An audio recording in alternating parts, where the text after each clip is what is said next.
My work explores a dynamic relationship with the human self, looking at the self as a temporary body, fleeting matter functioning alongside our inner existence, our inner world. I use that understanding of mortality to create connections of fantasy and reality, exploring ideas of what's loved and twisted in human experience. My sculpture work has become a large compulsion of material relationships and fascinations with found objects, an obsession with creating combinations which can both oppose and or attract each other. Objects become an incentive to explore metaphors and understand an internal dialogue, my own dialogue, that helps navigate love, loss, death and remembrance. There is a constant push and pull in my way of making, and material seduction to acknowledge the body in form and or material. Our ideology of memento mori is significant in my work. There is a constant appeal to portray the passing of time and the humanness in living and dying. My making and approach to sculpture practice is the abundance of material inspiration from nature and the world around me. The work I feel shows a significance in accepting loss, but the importance of leaving a trace, whether physically or metaphorically. Theories of post-minimalism is a strong inspiration for stabilising emotion in my work. I started to collect bones as they became a strong symbol in solidifying my thinking. They evoke the security of our physical form, leaving a trace of our existence but simultaneously taunt us. Tones of quietness and eeriness in my sculptures. Boundaries between what's seemingly finished, placed neatly on a plinth, and what's collapsed on the floor becomes a sort of playfulness, in investigating how form and curation exerts opposing ideas of hopefulness and a hopelessness.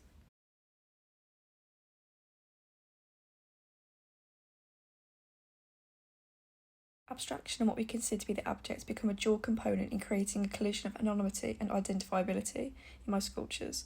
I focus on anthropomorphic to evoke the subjective and the phenomenological.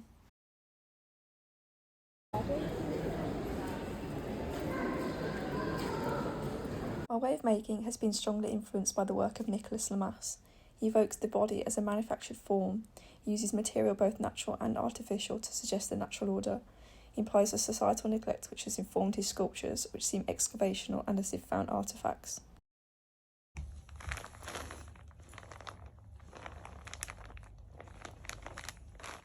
I find interesting in exploring what's human and non-human. There is a quote from Berger which I work by.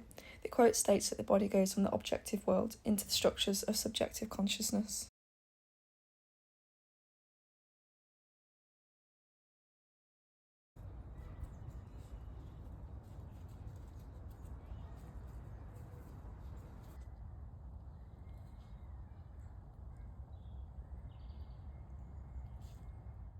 Looking at trees and the natural occurrence of mould and mushrooms, I became interested in the state of our ecosystems. Though project in nature it falls apart, I looked at tensions of the ephemeral and preserved, using organic materials and the man-made to create an ambience of both the natural world and the manufactured, a coexistence fragile. The presence of what's human and bodily drive an entanglement of uncertainty and obscurity. The work's life care was an assemblage which aimed to communicate two interpretive ideas. Using a branch fallen and withered and a rotten mass decaying, I aimed to suggest politically the human failure in preserving the natural world, but also to communicate, through a drooping spill, the body unavoidably reclaimed by nature in death.